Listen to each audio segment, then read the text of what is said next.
الله يا الله، الله يا من وهبت لي عقلا، الله يا من كلفتني عدلا. بسم الله الرحمن الرحيم. فلولا نفر من كل فرقة منهم طائفة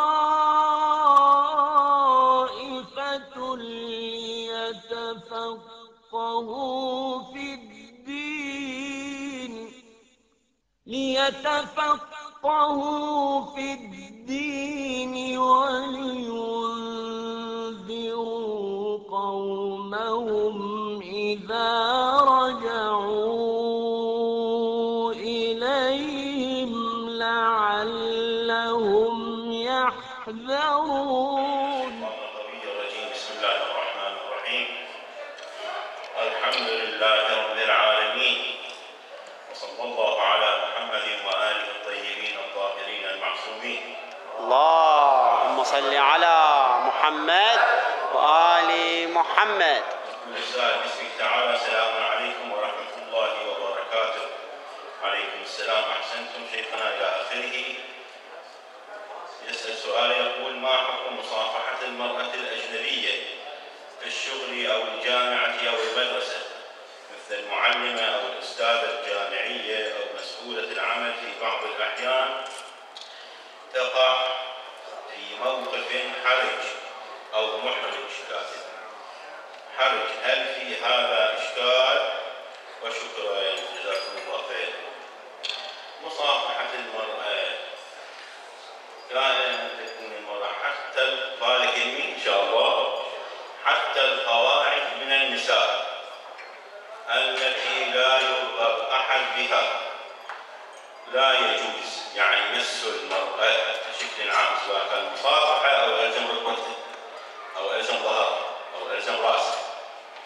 مس المرأة مهما يكون عمرها لا يجوز به، حتى القواعد من النساء يجوز لها الذب على حجابها وتطلع شيء من صدرها وتطلع شيء من ايديها، التي لا ترجى الزواج، انتبه لي، هذه المذكورة في الآية القرآنية. لكن حتى هذه لا يجوز مصافحتها. اي نعم، إذا صار الإنسان في حرج شديد، وهذا الحرج مو حرج نوعي، يسمونه حرج شخصي، يعني أنا انحرجت حرج شديد بحيث ما أقدر أفلت من هذا الحرج، أطلع من هذا الحرج. أنا ذاك الضرورات تقدر بقدرها. الضرورات تقدر لماذا؟ بقدرها. فإذا كان أكو ضرورة وحرج شديد، مو هذا الحرج اللي احنا نشوفه عند بعض إخواننا. هنا مثلا جدتي مسؤولة أو بدي جنت مثلا رحت مدت إيديها وأنا ما مديت إيدي، أو رحت في المستشفى الناس مثلا مدت إيديها وأنا ما مديت إيدي، هذا مو حرج أبدا أبدا أبدا، مو حرج. حرج شديد، تدري، هذا الحرج الشديد الذي لا يتحمل عادة عند العقلاء بهذا المقدار جاز، وإلا لم يجوز. يقول باسمه تعالى: ما رأيكم بالطلسم ويذهب البعض حتى يعمله وشم بين مزدوجتين تاتو على جلده، هل من فائدة فيه؟ دامكم الله يديمك بحفظه. الطلسم أنا ما عندي خبرة به، لكنه أصحاب الطلسم ينقلون عنا فوائد. فإذا كان الإنسان يعتمد على الله سبحانه وتعالى، وكان يوجد طلسم مرويا عن أهل البيت سلام الله عليهم، عن النبي صلى الله عليه وآله وسلم وعن أهل البيت صلوات الله عليهم أجمعين، آنذاك جاز العمل به. أما إذا لم يروى كما يروى عن كثير من المخالفين مثلا، وطريقة غير طريقة أهل البيت سلام الله عليه، آنذاك الاعتماد عليه لا يصح.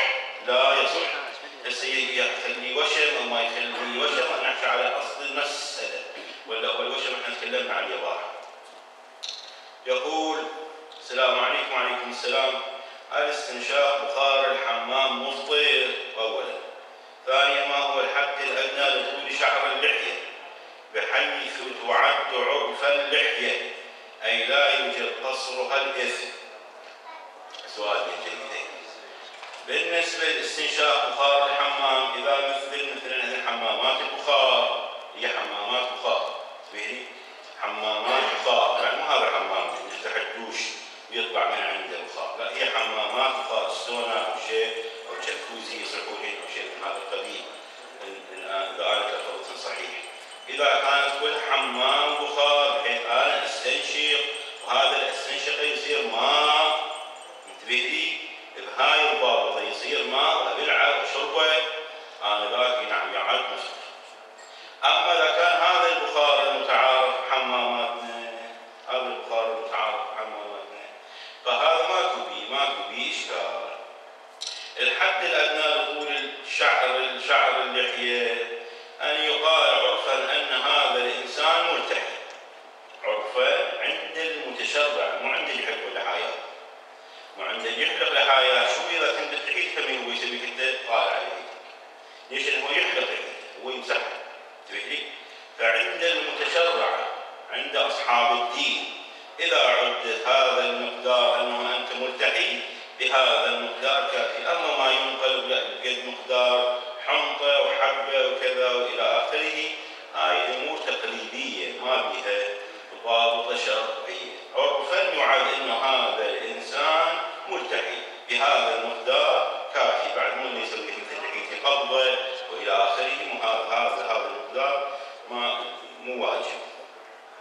يقول السلام عليكم. وعليكم السلام. لقد قمت بصيد طائر من نوع طاووس، هل يجوز بيعه أو أكله؟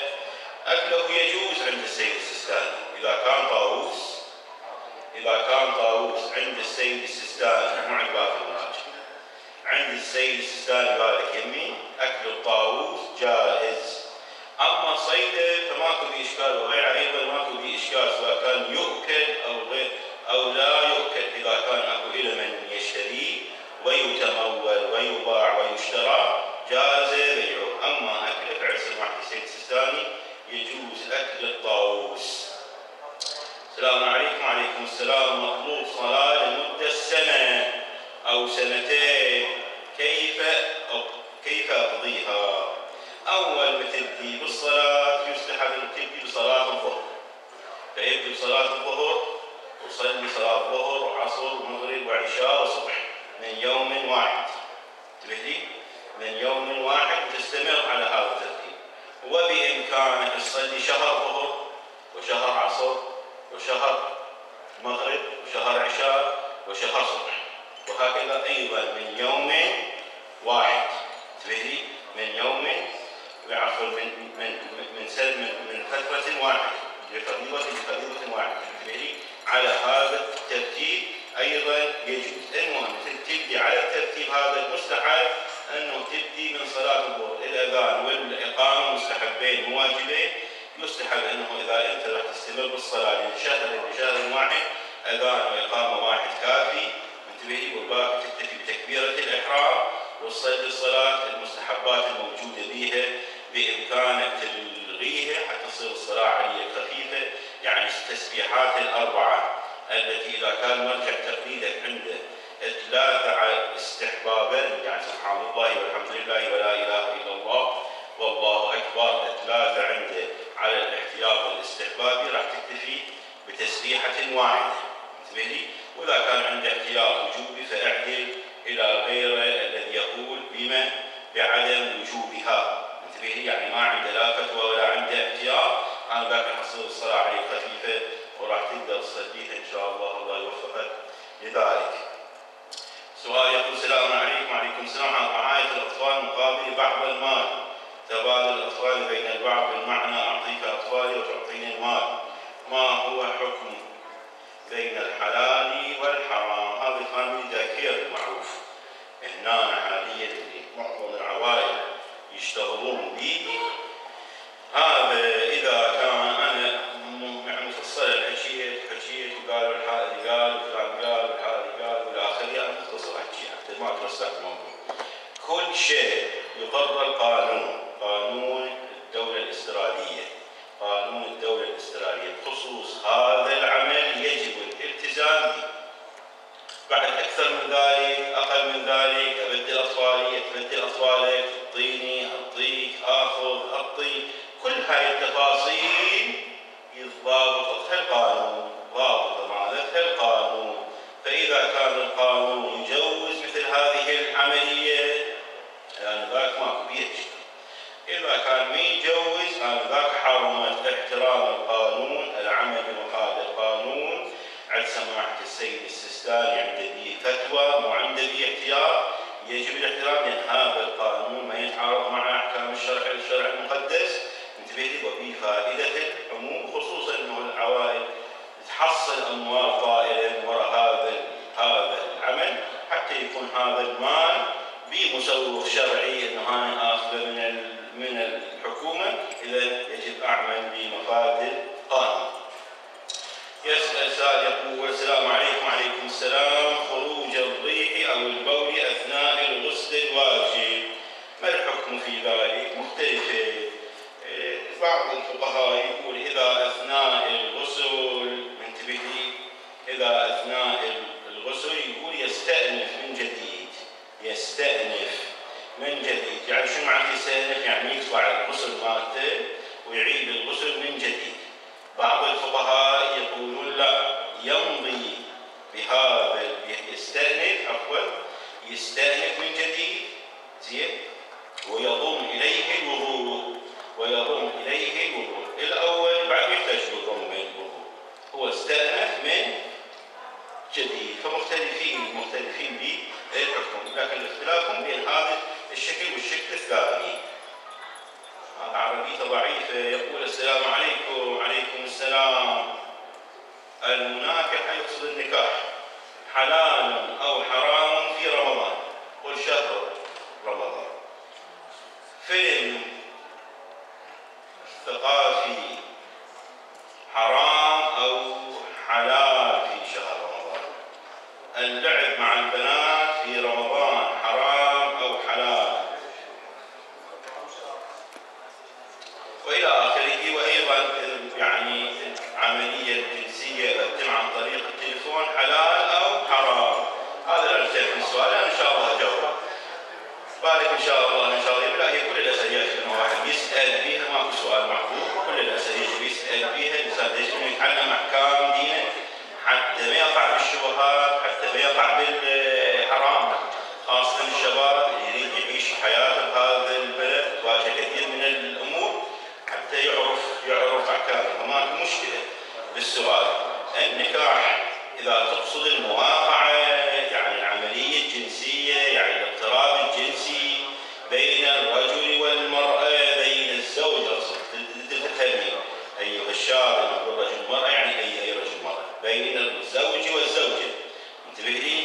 ففي شهر رمضان، في ليالي شهر رمضان ماكو إشكال، أما في نهار شهر رمضان حرام، في نهار شهر رمضان حرام. وإذا الزوج أجبر زوجته آنذاك راح يتحمل كفارتها، بعض الفقهاء يعزر، وعنده تعزير بها إذا كان تقصد هذا الأمر. أما إذا تقصد الحرام فأنا أستبعد من عندك أن أنت تقصد به حرام، لأن أنت من حضار المجلس، وأنا أستبعد أن أنت تقصد به العملية الجنسية الغير شرعية، فهي محرمة في شهر رمضان وفي غير شهر رمضان. الأفلام الثقافية نشوفها بالتلفزيون بالقنوات الفضائية، أفلام ثقافية حرام أو حلال؟ ما طلجنا على الأفلام، وهسه حاليا موسم الأفلام كثيرة، يعني بكثرة واسعة، بحيث أكثر من كل شيء مفيد موجودة. أنا أتكلم بشيء مختصر، عندي 6 دقائق أو 8. المهم أتكلم بشيء مختصر. بالنسبة للأفلام عادة ودائما تكون لهوية، يعني المشاهد هم من يطلع بمحصلة، أقصد من كلمة محصلة ما راح تفيده تجربة في حياته، ما راح تغنيه في شيء. عادة تكون مسلمة، ممكن تكون هي الدراما، والدراما حزينة ومؤلمة، انتبه لي، وتنقل واقع مأساوي لمجتمع من المجتمعات أو لفئة من فئات المجتمع، لكن هي بحد ذاتها ما تغني الإنسان، ما تضيف له تجربة لحياته. فالإنسان إذا يتنزه عنها في مثل شهر رمضان أولى، لأنه قراءة القرآن، والكثير من الناس يغفل عن قراءة القرآن وثواب قراءة القرآن المستحب. إخواني، في شهر رمضان الإنسان يختم القرآن كل ثلاثة أيام، في غيره كل 6 أيام. في شهر رمضان كل 3 أيام. إخواننا هنا يقضي شهر رمضان وهو القرآن أصلا ما خاتمه بعد وصل سورة ياسين. فالمشكلة هنا وين قضت على إذني. أما إذا كانت محرمة يعني تتروج إلى الفساد، حب وغرام وإلى آخره، وعلاقات غير محرمة وخيانة زوجية وإلى آخره وهالتفاصيل، فهذه لا، هي مادة للفساد، هذه لا يجوز النظر لها. يجب ولي الأمر أنه يأمر بالمعروف وينهى عن المنكر. ممارسة العملية الجنسية مع الزوجة عن طريق التليفون، عند بعض الكثير من الفقهاء في استفتاءاتهم ممكن بأن صار عندي حالة من هذه الحالات أتصل بالزوجة وأتكلم بكلام شهوي، هذا الكلام الشهوي يكون لكنه الاحتياط ينبغي في محله، باعتبار العملية يعني عند السيد السيستاني احتياطه، وأنا أرى احتياطه في محله.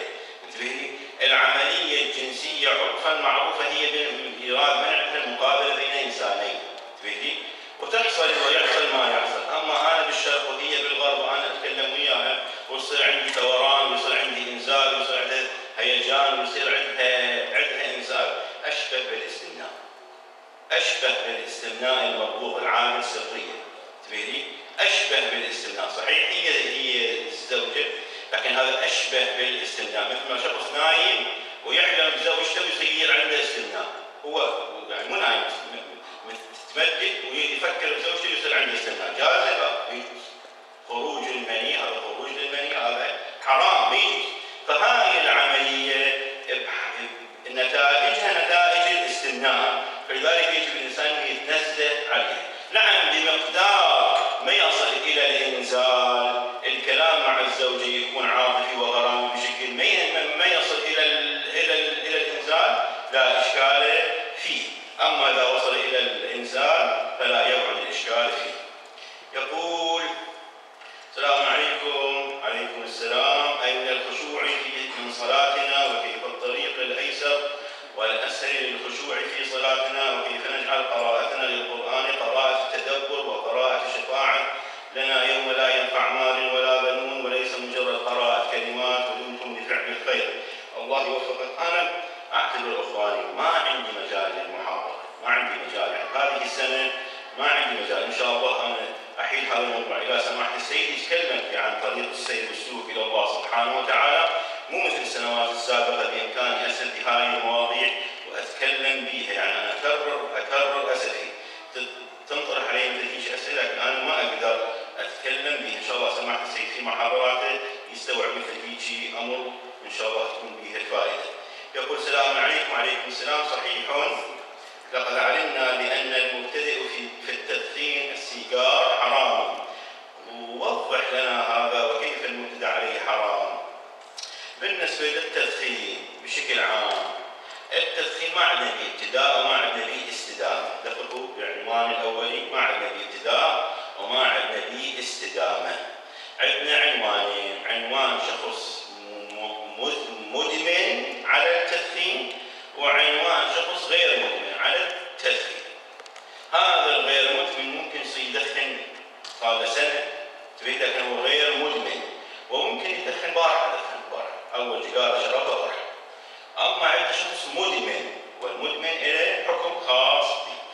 التدخين إذا عد هذا الإنسان بالأوسع الأمر عقلائيا إنه مضر شرعا، يسبب انسداد شرايين القلب، يسبب أمراض الرئة، سرطان، ما أدري شنو. هذا الأمر صار معلوم متيقن عند الإنسان، الإضرار بالنفس حرام ولو مستقبلا. حاليا ما لا سرطان، ولا بي انسداد ولا بي ذبحة صدرية ولا بي أمراض بالقلب ولا إلى آخره، لكن بالمستقبل معرض أقع بهذا المرض به إذا عقلائيا ثبت هذا الأمر حرام. لكن أن لشخص يثبت بين العقلاء أن هذا الأمر ثابت، والدليل على ذلك سادة العقلاء يختلفون، يعني هم المراجع وغير المراجع والأطباء والمهندسين والرؤساء وإلى آخره، وذول كلهم عقلاء. إذا المناط الحكم أنه يكون متعارف عند العقلاء أنه مضر، فيه مضر. إذا تحقق كونه مضر وكونه سبب رئيسي سبب مباشر لهذه الأمراض آنذاك حرام. هذا المقدار المتفق عليه بين الإمامية. أما باقي الفقهاء الغير لهم يحرمون بأدلة أخرى. يقول السلام عليكم. وعليكم السلام. هل أستطيع إخراج زكاة الفطر قبل العيد وإرسالها إلى العراق؟ اثنين، إلى من يوجب إعطائها؟ يجوز له إخراجها مسبقا قبل صلاة قبل الهلال شهر شوال في شهر رمضان، إخراجها وإعطائها للفقير. الفقهاء بعضهم يحتاط في هذا الأمر، يقول خلي يطلعها بعنوان القرض به، يسلمها إلى الشخص من يهل هلال العيد، يقول هذا المبلغ بالمثال الماضي أنا الأحمد أعطيته قرض أحسبه زكاة فطرة وعمن أعول عنه، تريدي بهذا المقدار. إما أن تعطيها إلى الفقير والمسكين، مخارج مصرف الفقير والمسكين من المؤمنين. فلو واحد ظاهر لغير المؤمن أقصد الاثنى عشري صارت باطلة، يجب عليه أنه يعيدها. قيمة بلدك هنا بلد الإخراج، هاي القيمة لو كلفت أحد يطلع من فلوس في العراق بقيمة بلد الإخراج. القيمة بقيمة بلد الإخراج مو بلد التكليف، في بلد الإخراج مو بلد التكليف. يقول السلام عليكم. وعليكم السلام. ما حكم الشغل في مجال العنب؟ هذا جاوبنا عليه سؤال ثاني كان. ما حكم علكة الهاي في رمضان؟ هذا اللي احنا تركناه. علكة الهاي انا ما اعرف شنو. ماي قصدي علش الماي سألني السيد انا. علش الماي ماكو بإشكال، الانسان يعرف علش الماي، علش السهم، علش اي علش من هذين الموجوده ماكو بإشكال، الانسان يعرفه ويستخدمه انتبهي. لكنه اذا طلع بعد ما يقدر يرجع مع عليه هاي الرطوبه الموجوده، يكون يجفف من هذه الرطوبه ويرجع مره ثانيه حتى يشسمه.